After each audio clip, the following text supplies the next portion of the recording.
Hello বন্ধুরা, আমার YouTube channel থেকে আপনাদেরকে স্বাগতম। এটা হচ্ছে শুকর বাচ্চা আর কি পোড়াচ্ছে, দেখতে পাচ্ছেন।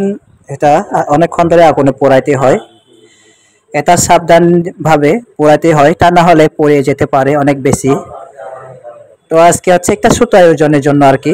তো এদিকে হচ্ছে মুরগি রান্না হচ্ছে, দেখতে পাচ্ছেন। এক ভাই মুরগি রান্না করতেছে। আসলে আমরা পাহাড়িরা বেশিরভাগ শুকর খায়, শুকর মাংস। এটা হচ্ছে চরম পানি তোলার জন্য, কিন্তু এত ভাবি পারা পানি তুলতে গেলে অনেক সময় লাগে, 20 থেকে 30 মিনিট লাগে যাচ্ছে।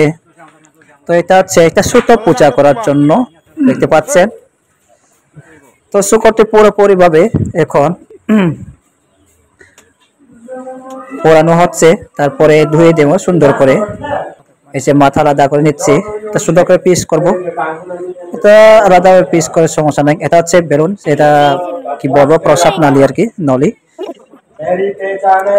এটা প্রসেসিং করতে হবে সুন্দরভাবে। তারপরে যেটা আছে কিছুক্ষণ আগে দেখানো হয়েছে, আর কুমড়ার সাথে রান্না করব মজা করে। আসলে নাপি দিয়ে সিদ্ধ করে আমরা খাই, এই জন্য পাতিলে আগে থেকে রেডি করা রাখা হয়েছে সবজি।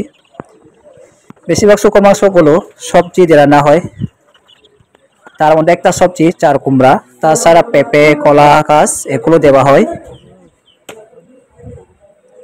তো দেখতে পাচ্ছেন রেডি করা হচ্ছে। রেডি করার পর রান্না হচ্ছে সুন্দরভাবে, এভাবে নাড়াইতে হবে প্রায় 20 থেকে 30 মিনিট।